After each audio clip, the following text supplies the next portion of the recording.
50,000. Just take a second and let that number really sink in. By early 2026, Tesla had already cranked out over 50,000 cumulative Optimus humanoid robot units. I mean, we are literally no longer waiting around for the future of robotics to arrive. It is already here, and it's rolling right off the assembly line. Welcome to This Explainer. I'm absolutely thrilled you're joining us today. Our goal here is actually pretty straightforward.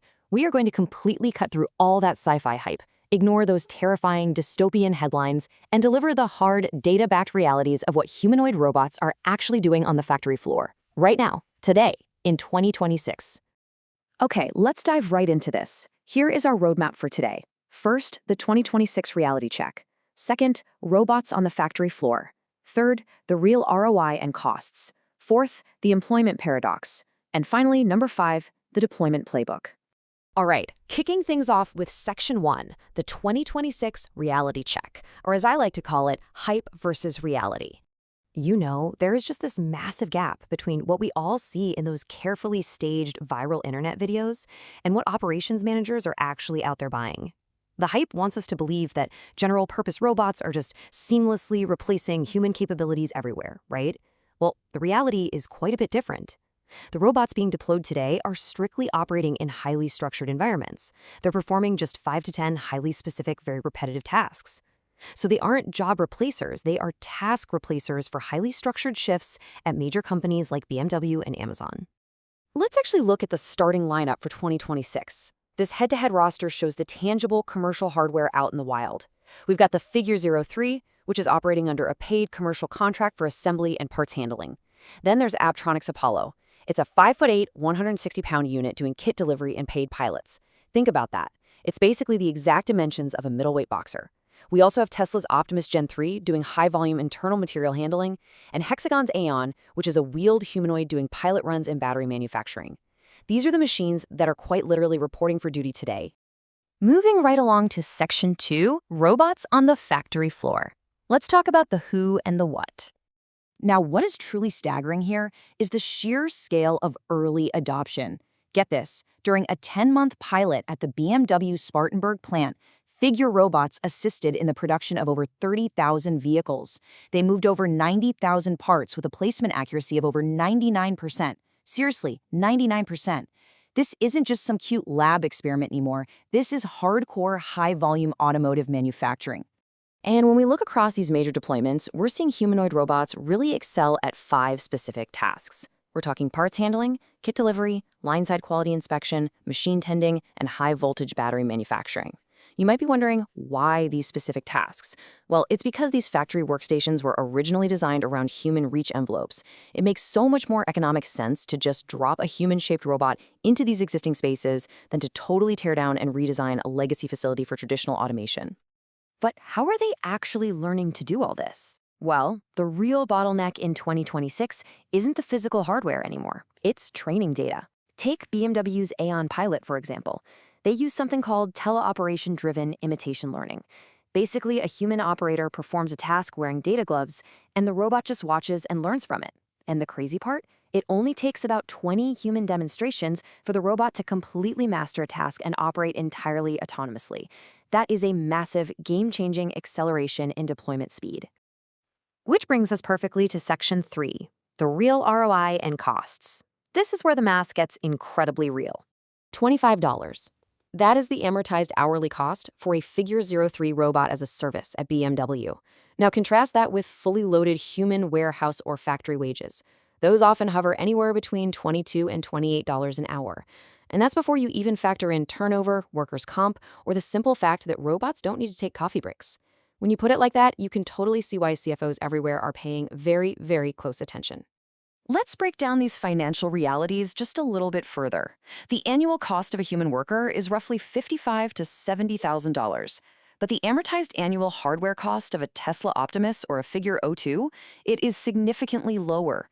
In high-volume manufacturing settings, the payback period for these robotic systems has shrunk to a stunning 12 to 18 months.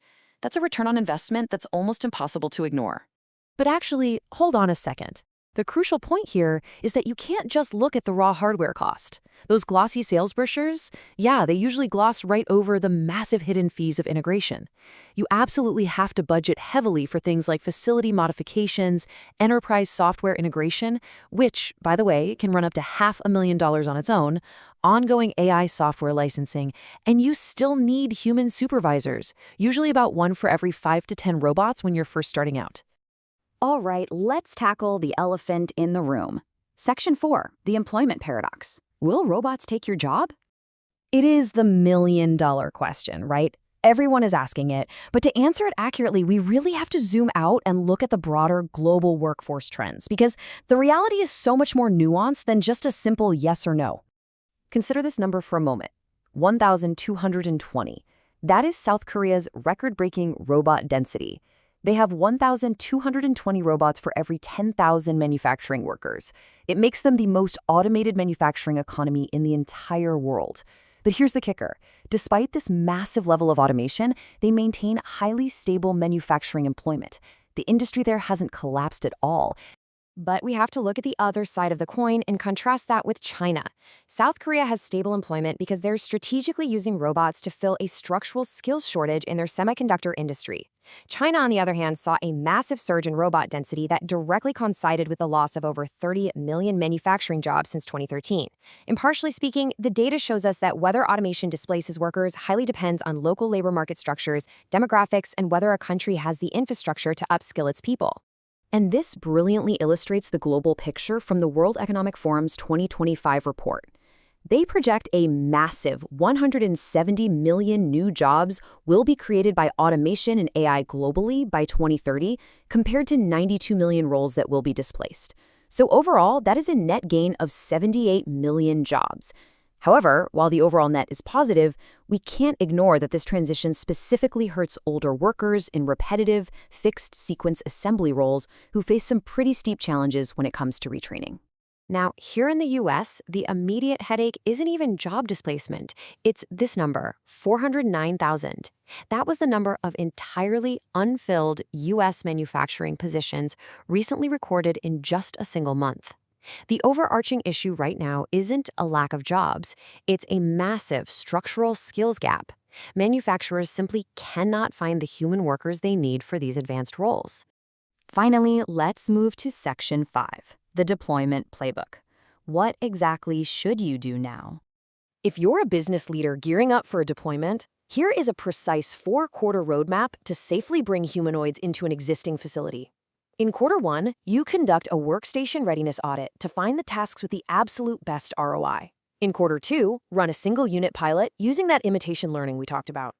Quarter 3, integrate that robot's data into your existing manufacturing execution systems. And then finally, in quarter 4, once all your policies are totally proven, you pull the trigger on fleet expansion. But hey, remember that skills gap we were just talking about? You have got to build the workforce to actually support this. Look at these highly lucrative roles being created right now. Robot fleet managers, humanoid robot technicians, integration engineers. Your workforce has to evolve to maintain and manage these new physical AI fleets. You really need to start identifying workers for retraining 18 to 24 months before your planned robot deployment even begins. Which brings us to the absolute core takeaway of this entire explainer, perfectly summarized by this quote from our sources. The companies that handle this transition well, treating it as a workforce evolution rather than a workforce replacement, will have a significant competitive advantage. Success in 2026 and beyond isn't just about cutting a check for hardware. It's about leading a structural, foundational transition in human skills. So I want to leave you with this final provocative thought as you go back and look at your own strategies. Are you preparing for a workforce replacement, or are you preparing for a workforce evolution? Because the reality is the robots are already here. How your human team evolves to work alongside them is what will ultimately define your success.